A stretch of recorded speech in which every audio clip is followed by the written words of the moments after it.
There wasn't a knock, no doorbell, no footsteps, just the sound of the wind brushing leaves across the porch. I was coming downstairs barefoot, holding my coffee, half awake. When I opened the front door to get the morning paper, I saw her. A baby. Sitting quietly in a basket wrapped in a pink blanket that had little yellow suns stitched along the edges. She wasn't crying. She just stared up at me, blinking slowly, like she'd been waiting. My heart jumped. For a second, I thought maybe I was dreaming. I even looked around for a parent, a stroller, something. But there was nothing. No one on the street. No car driving away. Just this little girl sitting there like she belonged. I knelt down and touched the edge of the blanket. Her skin was warm. Her cheeks rosy from the cold, but she didn't make a sound. She reached toward me with the tiniest hand, and that's when I saw it. A bracelet. A small silver band around her wrist. Old, almost tarnished. My breath caught. I leaned in closer, staring at the engraving, and for a second the world seemed to tilt. I knew that bracelet. I knew it down to the way the letter E curled in the word Emily. My hands began to shake. I whispered her name out loud. Emily? It felt like tasting something long lost. I lifted her into my arms, pressing her gently to my chest. She didn't resist. She didn't squirm or cry. She leaned her head against my collarbone like she remembered the shape of me. I could barely breathe. I rushed inside, one hand on her tiny back, the other fumbling for my phone. I dialed Grant and held the phone to my ear with my shoulder while holding her tighter, like she might vanish again if I let go. When he answered, I barely recognized my own voice. Grant, you need to come home. Right now. He didn't ask why. He heard something in me. Something I didn't even understand yet. It took him 11 minutes to get home. He burst through the front door, his jacket half-buttoned, face pale. He saw me standing in the living room holding her, and he froze. His mouth opened, then closed again. He stepped closer. Where did you... She was just there, on the porch. No note, just her. He didn't move right away, just stared, like the world had stopped and left him behind. Then, slowly, he stepped forward. His hand brushed her cheek. She blinked up at him. That's when he whispered it. That's Emily. I stared at him. What are you talking about? He didn't answer right away. He pointed to her neck. The birthmark.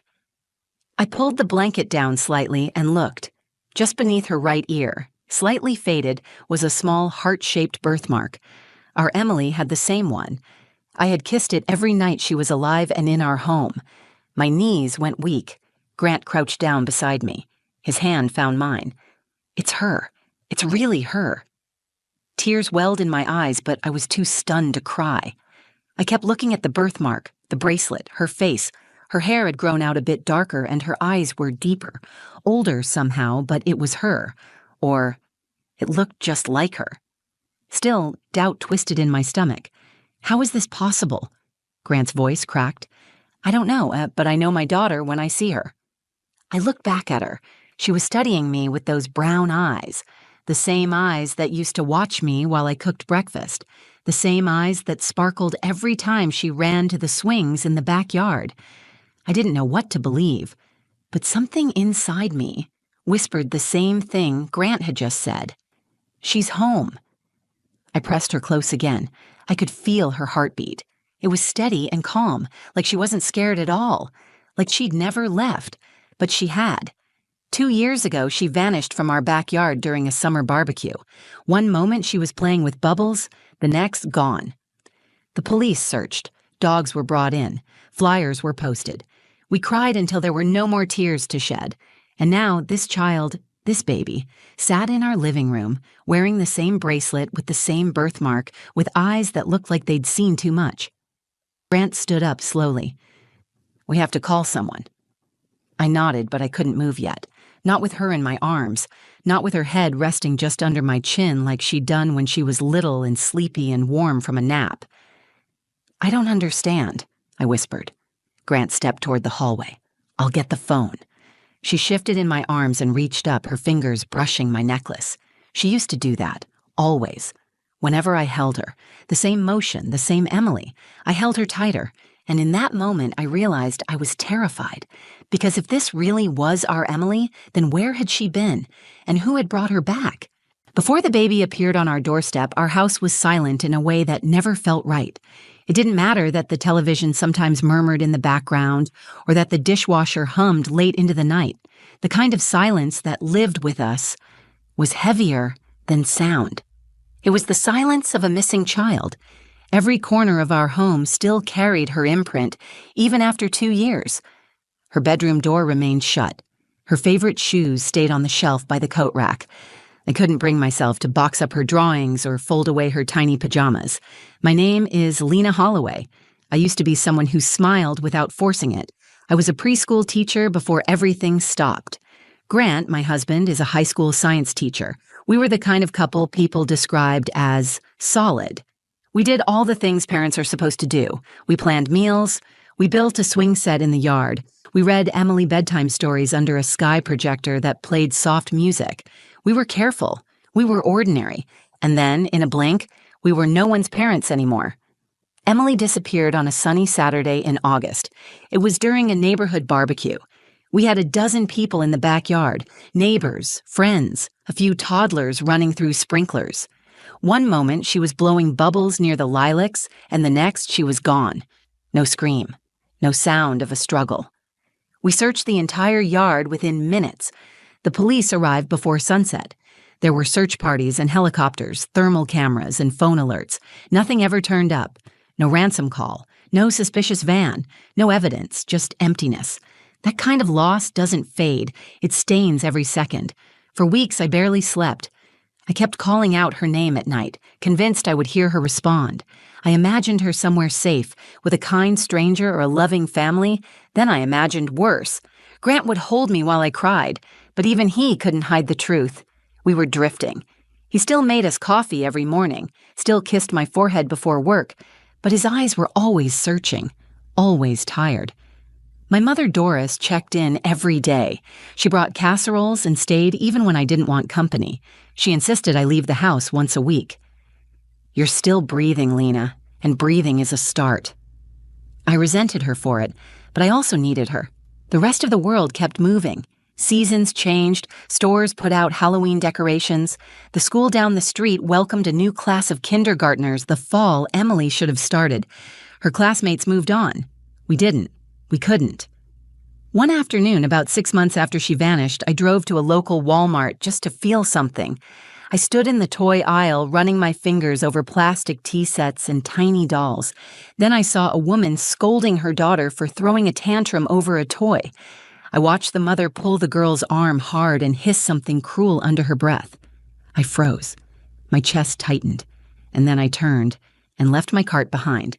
I couldn't be around other children. I stopped going to the grocery store. I quit my job.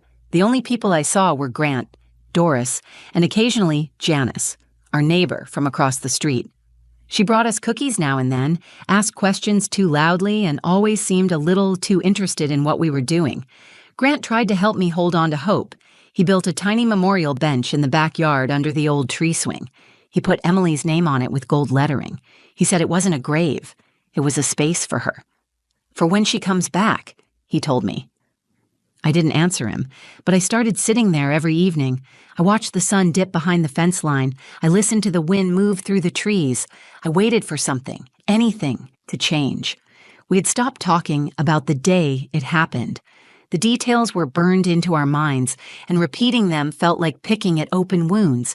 But every so often, Grant would whisper in the dark, "I should have checked the side gate. I should have kept watching her." I would reach for his hand, squeeze it, and say nothing. There was nothing to say. Our lives turned into patterns. Wake up, survive the day, sleep, pretend to sleep. I folded her laundry every week, even though there were no new clothes to wash. I dusted her bookshelf. I refilled the soap in her bathroom. I lived with the ghost of a 4-year-old girl who had once called me Mommy. On the morning she came back, or seemed to, we weren't expecting anything. Grant had left early for work. I had just finished brushing my teeth and was about to make breakfast. There was no reason to open the front door, but I did anyway, as if some invisible thread tugged at me from the other side. And there she was, sitting in a basket like some strange miracle, not screaming, not frightened, just watching. In that instant, everything shifted. The silence that had haunted our home for 2 years cracked open, and what poured in wasn't peace or closure. It was confusion. It was hope twisted with fear. It was the return of a child who had vanished without a trace, and who now sat calmly at our door like she had never left. I didn't know what would happen next. I only knew the air felt different, heavier, electric. And my heart had already decided, long before my mind could catch up, that somehow, impossibly, this was Emily. I carried her inside, still cradling her in my arms like she might vanish again if I blinked. The house was quiet, too quiet for a moment like this. I laid her gently on the couch and stepped back, not sure what I was supposed to do next. She looked around the room with slow, cautious eyes, as if trying to remember something. Her gaze paused on the framed family photo above the fireplace. In it, Grant and I were standing on the beach, Emily's little arms around both our necks. She had sand all over her cheeks and a wide, toothy smile. The girl on the couch stared at that photo without blinking. My stomach twisted. Grant hovered by the kitchen counter, gripping his phone.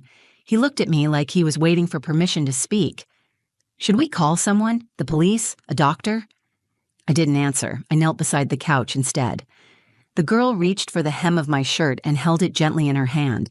It was something Emily used to do whenever she was sleepy or scared. That simple touch felt like a quiet scream. "We need a doctor," I said. "Not the police, not yet." Grant nodded and called Dr. Patel, our old family pediatrician. We hadn't spoken to her in over a year.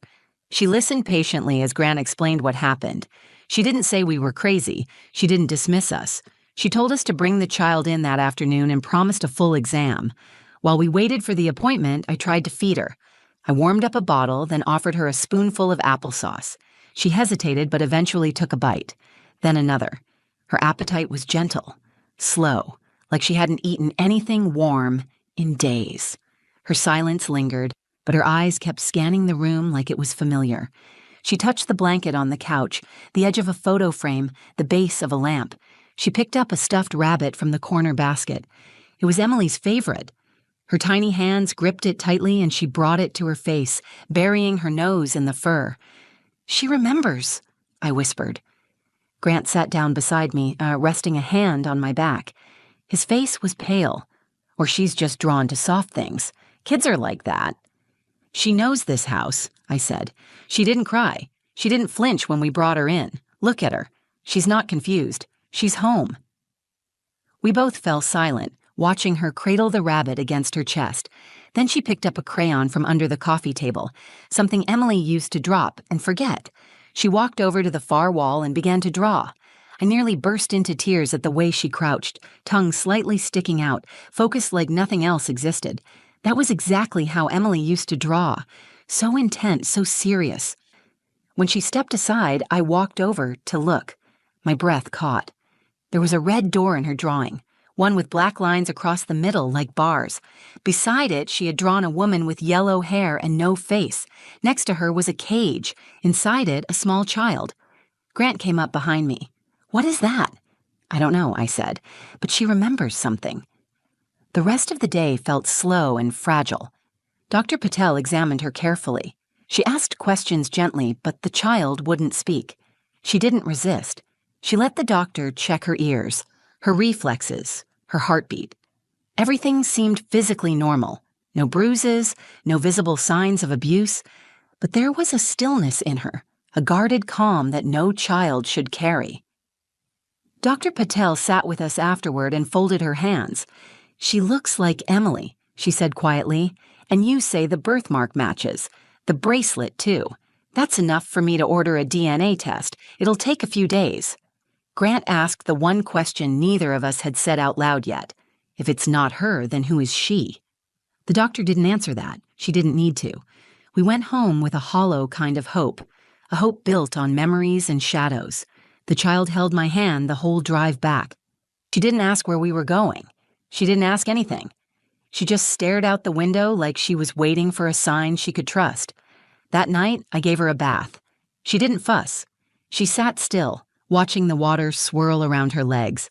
When I reached for the shampoo, she looked up and said a word, quiet and breathy. "Bunny." I froze. My hands stopped moving. What did you say? I asked. She looked away, her eyes wide, but she said nothing else. I wrapped her in a towel, carried her to the spare room, and tucked her in beside the stuffed rabbit. She didn't cry when I left. She closed her eyes and held the toy tight. I went downstairs and found Grant standing in the dark, staring at the front door. "If that's Emily," he said, "someone had her. Someone brought her back." I nodded. "And they're still out there." He looked at me, his voice steady. "We can't tell anyone yet. Not until we know. We keep her safe." I agreed. I didn't know who to trust. I didn't know what kind of world she had just come from. But if she was our daughter, and deep down, I believed she was, then nothing mattered more than keeping her right here in this house with us. Whatever darkness had touched her life, it hadn't stolen everything. She remembered enough to come home. The next morning, the weight in my chest had changed. It wasn't grief anymore. It was a raw, pulsing need to protect. Everything she did only deepened that feeling. When I entered the room, she was already awake, sitting up in bed with the stuffed rabbit clutched to her chest. She didn't speak, but her eyes followed me. I offered her toast with strawberry jam, and she took it carefully, like she hadn't been given choices in a long time. Grant watched from the hallway, his arms crossed over his chest. He wasn't ready to believe completely, but he wasn't walking away either. That was his way, quiet, methodical, always watching for the facts to fall into place. But facts hadn't brought our daughter home. A basket had, a blanket had, a bracelet, and a birthmark had. After breakfast, we sat in the living room while the girl colored in silence. I couldn't keep calling her the child or the girl. It felt wrong. So I asked her softly, "What's your name?" She didn't answer. I tried again. "Is your name Emily?" Her crayon paused, but she didn't look at me. Grant sat forward. "Do you remember us?" No reply. Her little hands stayed still. But then, without speaking, she reached into the couch cushions and pulled out a plastic dinosaur Emily had hidden there a year before. She set it beside her drawing without even looking. My throat tightened. That moment pushed us over the edge. I stood up and grabbed my purse. "We're getting answers today. We're not waiting on the mail or the lab's schedule. I don't care if I have to beg someone." Grant followed me out to the car, buckling her into the back seat without a word. We drove straight to a private DNA testing center an hour away.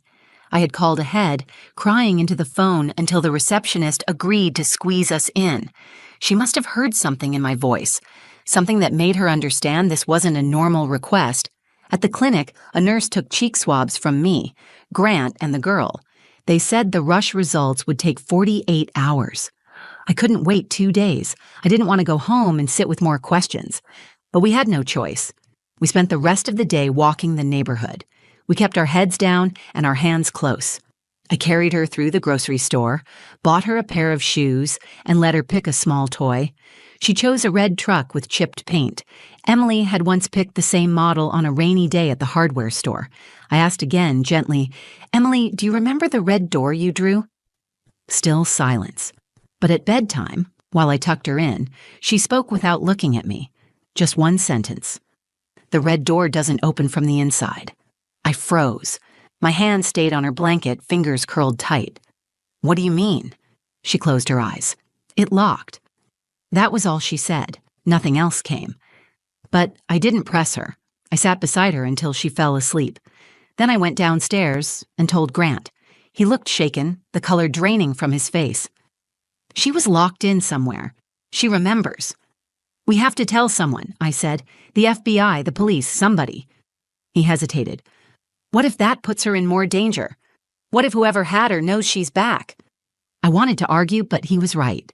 If someone had kept her hidden all this time, they might still be watching. Dropping her on our doorstep didn't mean they were done. It could have been a warning, or worse, a test. We agreed to wait until the DNA confirmed what our hearts already knew. Until then, we would keep her close, watch for any signs, and quietly search for information. I started by calling Dr. Patel the next day to tell her about the red door and the drawing. She listened carefully, then lowered her voice. "Lena, there was a report last fall. A woman named Clara Monroe. She used to work at a birthing center upstate, disappeared suddenly. She was under investigation for forging adoption papers. The farmhouse she used to visit matches your daughter's drawing. What happened to her? She vanished before they could charge her. I wrote her name down, fingers trembling. Clara Monroe. The first thread that led anywhere. I didn't know what it meant yet, but it connected to something real. Back at home, I found the girl sitting by the window, staring out at the mailbox. I sat beside her and asked, "Do you remember a lady with yellow hair?" She nodded once. "Did she keep you safe?" The pause lasted longer this time. She said not to talk. That was all she gave me, but it was enough. When Grant came home from work, I told him everything. He went straight to the garage and locked every door, every window. He brought in the security cameras we hadn't used since Emily vanished. That night, he stayed up watching the feeds, checking each angle like a man preparing for war. I didn't sleep either. I lay in bed with the monitor on full volume, listening to her steady breaths from the room across the hall. 2 days later, the DNA lab called. I was pacing the hallway, phone pressed to my ear. The voice on the other end was calm, professional. "We have your results, Mrs. Holloway. The child is a biological match. She is your daughter." I stopped moving. The world shifted under my feet. My knees bent and I sat on the floor, hands shaking, eyes wet. She was ours. Emily had come home. And now that we knew for sure, we had one question left to answer. Who took her? And why did they bring her back? The news settled over our house, like the first heavy snow of winter, quiet, thick, and impossible to ignore. Emily was ours. The test confirmed it. Her DNA matched mine and Grant's, with no room for doubt. I should have felt peace, but instead, I felt the pressure building behind my eyes and in my chest, because now we had a truth. Now we had a daughter, and now we needed answers. Grant stared at the printed results for what felt like hours. The black and white report trembled slightly in his hands. He kept rereading the same line. Probability of maternity and paternity, 99.9%. When he finally looked up, his eyes were glassy. It's her. All this time, we've been mourning her. She's been alive. He folded the paper and pressed it against his heart. I wanted to wrap him in my arms, but I couldn't move. I kept thinking about the red door, the woman with yellow hair, the word locked. Emily, our Emily, was home, but someone had taken her. Someone had held her in a place she could not leave. She wasn't just a lost child. She had survived something. That night, I waited until she was asleep. Then I went into her room and sat on the floor beside her bed. I watched her breathe. I traced the curve of her cheek with my eyes. She looked so peaceful now, but there was something behind that calm, a quiet kind of fear that hadn't left since she arrived. I reached for her bracelet and gently turned it. The inside was scratched up, but one part was still clear. "Emily Joy Holloway," I whispered. "You're safe now, baby. No one will take you again." In the morning, Grant and I sat at the kitchen table while Emily colored in silence nearby. He spoke first. "We can't keep this to ourselves. She remembers things that matter. Someone needs to answer for what happened." I nodded. "I already called the detective on her case. She's meeting us today." Detective Kara Simmons arrived just after lunch. She'd been assigned to Emily's disappearance from the start. Back then, she'd done everything by the book: interviews, search warrants, background checks, but nothing had turned up. Now she looked older, her expression heavier. "Where has she been?" Kara asked quietly, watching Emily through the kitchen doorway. "We don't know yet," I said. "But she's remembering things." Grant brought out her drawings. The red door, the cage, the faceless woman. Kara's eyebrows knit together. "There's a farmhouse we investigated 2 years ago. Burned-out structure. No evidence. Just old rumors and an anonymous tip we couldn't trace." Emily looked up when she heard the word farmhouse. She climbed down from the chair and walked over to Kara. She didn't speak, but she placed a new drawing on the table. This one was different, more detailed. It showed the inside of a small room. One window, a small bed, a wooden crate beside it. A woman standing in the corner with yellow hair and a long dress. Her face had no eyes. Kara looked at us. "She's drawing her memory. That woman might be Clara Monroe." "She mentioned that name," I said. "Our doctor told us Clara was being investigated for illegal adoptions, that she disappeared." Kara pulled out her notebook. "I think it's time we look harder," and I think we need to visit that farmhouse again." We agreed. The next day, while my mother stayed with Emily, Grant and I drove with Kara 2 counties over. The farmhouse stood on a patch of dry land surrounded by old fences. The wood was gray and splintered. The front door hung slightly open, its red paint faded but still visible. I stood there, heart racing, remembering the red door in Emily's drawing. Inside, the air smelled of rot and dust. Broken furniture littered the floor. In one corner, we found a small room with no doorknob on the inside, just a bolt on the outside and a child's blanket in the corner. Kara took photos. Grant stood frozen. I turned slowly, letting the space press into me. This was it. Emily had been here. Then we found something else. Hidden under the floorboards was a box filled with documents, falsified birth certificates, names scribbled out, and one photo. A woman with yellow hair wearing the same dress from Emily's drawing. Kara held the photo carefully. "That's Clara. She's not just missing. She was running." Later that week, federal agents took over the case. They connected Clara Monroe to a trafficking ring based across several states. They believed she had taken Emily either for adoption or ransom that never happened. No one knew why Emily was returned. The theory was that Clara got scared, panicked, and dropped her off anonymously. But Emily had survived. However Clara had treated her, she had fed her, clothed her, and kept her hidden. That night, after the agents left, I sat with Emily in her room. I asked gently, "Do you remember the woman who brought you here?" She nodded slowly. "Why did she let you go?" Emily whispered. "She said I needed to go home. She said I had been brave." I brushed the hair back from her forehead and kissed her temple. "You were brave," I said, "and you're safe now." Emily reached out and placed her hand over mine. "She was scared too," she whispered. I didn't know what to make of that, but I knew what mattered most. Emily was in her bed. Her nightlight was glowing. The darkness was outside our house now, not within it. Grant stood at the door watching us. His eyes were tired, but his smile was real. Our daughter was home. Now we just had to teach her what it meant to be free again. The house was no longer quiet. It breathed again. There were small footsteps in the hallway, a light hum in the morning when Emily played with her toys, soft laughter that came and went like the breeze. But even as her voice returned, even as she began calling me Mommy again in quiet moments, I knew we weren't returning to the life we lost. We were starting a new one, different in ways that touched everything. The world had kept turning while she was gone. Her room had remained the same, but she had not. She didn't remember her favorite cartoon. She no longer asked for the songs she used to sing. She didn't recognize our dog from a picture. But she remembered our faces. She remembered the comfort of her bed, the smell of lavender on her pillow, the feel of my hand in hers. Some memories had survived, and they were enough to begin. We started therapy with a child trauma specialist. Emily didn't speak much at first. Her drawings still carried shadows, dark lines, small figures, closed doors, but she began to share.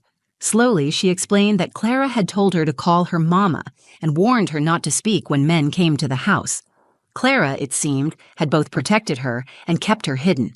She had fed her, kept her clean, but never let her outside. The farmhouse had a locked window and a single light bulb in the ceiling. Emily thought all homes were that way until she came back.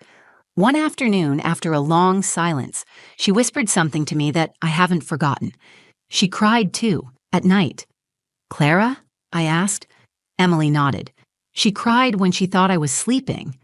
It struck me hard. There was pain there, buried under layers of wrong choices. Clara wasn't just a monster, she was also broken. That didn't excuse what she did, but it made the story more complicated than I wanted it to be. Clara was never found. The FBI issued warrants, followed every lead, and searched nearby towns. It was as if she had vanished into the same air from which Emily returned. But we had evidence now. Other families were coming forward. Stories that had once gone ignored were being revisited. Emily's return sparked something larger than just our home. It became the beginning of justice, even if not yet complete. Grant and I didn't speak much about what might have happened if Emily hadn't come back. It was too much to hold. Instead, we focused on building the life we now had. He took a leave from work and stayed home, walking Emily to the park, helping her ride a small bike with training wheels. She laughed the first time she wobbled forward without falling. It was the first time we heard her laugh out loud since she returned, and both of us cried behind our sunglasses.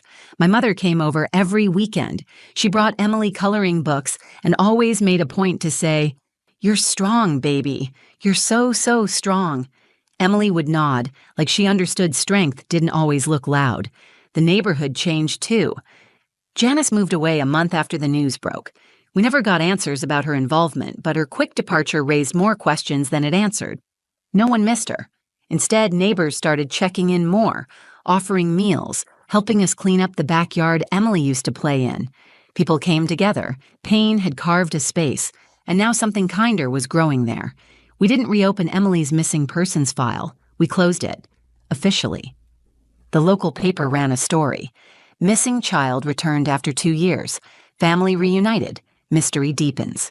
But they didn't know the real story. They didn't see the way she curled up on my lap when the lights were low. They didn't see how she clutched the rabbit when she slept, or how she still looked over her shoulder in crowded places. Emily was healing. That was the truth that mattered most. Not all the pieces had to fit neatly. We were allowed to move forward with some cracks still showing. Life didn't promise neat endings. One evening, as I tucked her into bed, she reached up and touched my cheek. "Are you going to stay here forever?" she asked. "I'm not going anywhere," I said. "You're home and I'm right here." She nodded, then closed her eyes. Her breathing slowed, and her small hand held onto my sleeve. I sat beside her until the room fell quiet, watching the soft rise and fall of her chest. Downstairs, Grant waited with 2 cups of tea. We sat on the porch, the wind brushing the trees. The sky was a deep shade of blue, stars starting to prick the darkness. "She's going to be okay," he said. I nodded. "So are we." We didn't say more. We didn't need to. There are some stories that begin again where you thought they ended. Ours did. Not in grief, not in despair, but in a quiet moment on a front porch where the world kept turning and a little girl slept safely in her room. She had come back, and so had we. Thank you for watching our story. Emily's return changed everything, but it also taught us that healing doesn't mean forgetting. It means choosing love even when the road back is hard. If this story touched you, or if you've ever held on to hope when the world told you not to, know that you're not alone. If you want to see more real-life inspired stories like this, full of emotion, mystery, and moments that stay with you, make sure to like the video, leave a comment with your thoughts or questions, and subscribe to the channel so you never miss the next chapter. Your support helps us keep sharing stories that matter. Until next time, stay kind, stay strong, and remember, sometimes the most powerful moments come quietly, right when you least expect them.